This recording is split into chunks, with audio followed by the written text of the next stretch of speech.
I recently heard somebody saying that they were pulling into a parking lot, and the space closest to the building opened up, and they said it was a sign that God was with them.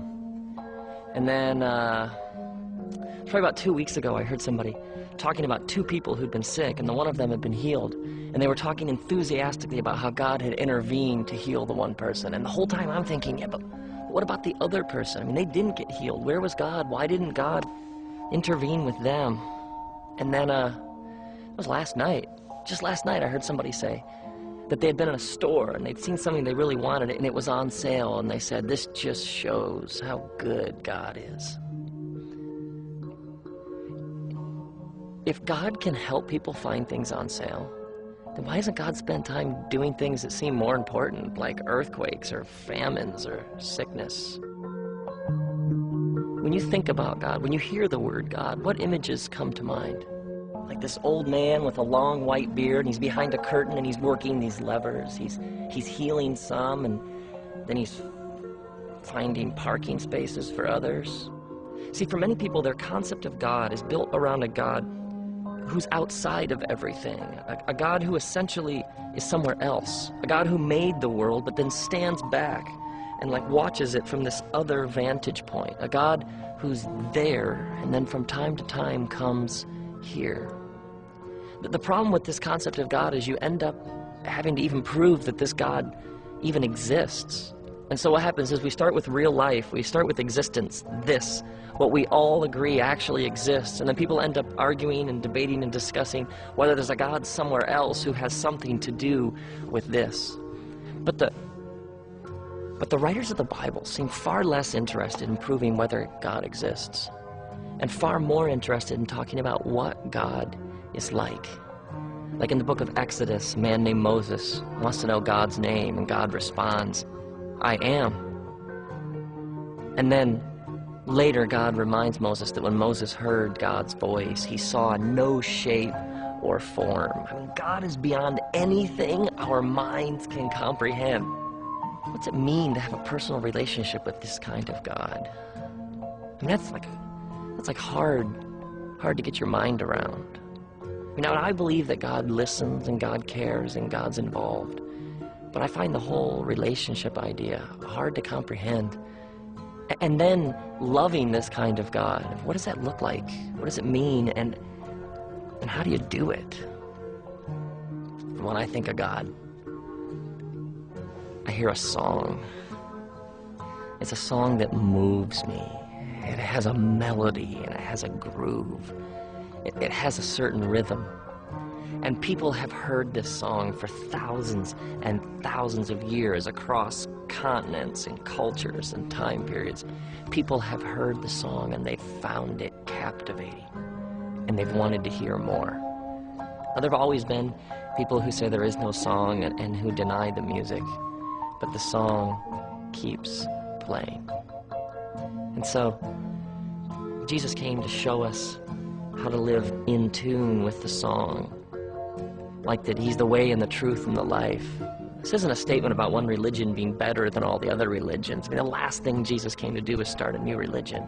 He came to show us reality at its most raw. He came to show us how things are. I mean, Jesus is like God and taking on flesh and blood. And so in his generosity and in his compassion, that's what God's like. In his telling of the truth, that's what God's like. In his love and forgiveness and sacrifice, that's what God's like. That's who God is. That's how the song goes.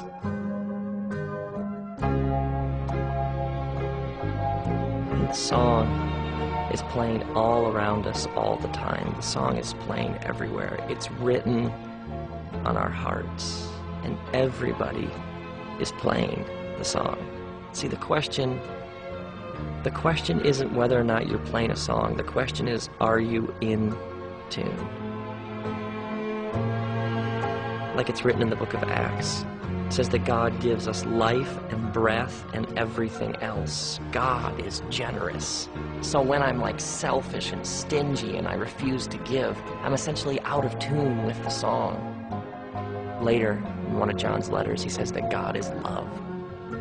unrestrained, unconditional love. So when you see somebody sacrifice themselves for another, for the well-being of somebody else, it's like they're playing in the right key. That's why it's so inspiring and powerful. They're in tune with the song. Now, some people know all sorts of stuff about music. They know stuff about pitch and modes and keys and instruments, and so they can hear things that maybe other people don't. They hear subtlety and nuance in the song that other people might miss. They appreciate things others might miss, but it's also possible to be so caught up in the technical aspects of the song that you miss the simple, pure enjoyment of the song.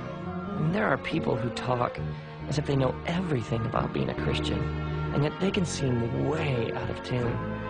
And then there are others who would say they don't know much at all about the Christian faith, and yet they can seem very in tune with the song.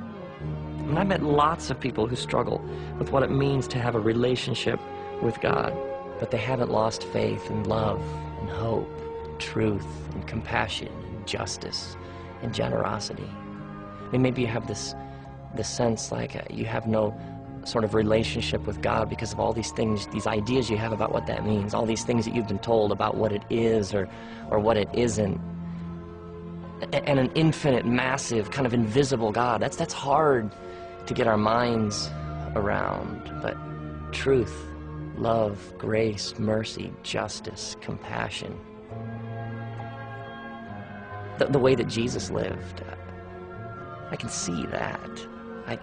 I can understand that. I can relate to that. I can play that song.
So may you come to see that the song is written on your heart. And as you live in tune with the song, in tune with the creator of the universe, may you realize that you are in relationship with the living God.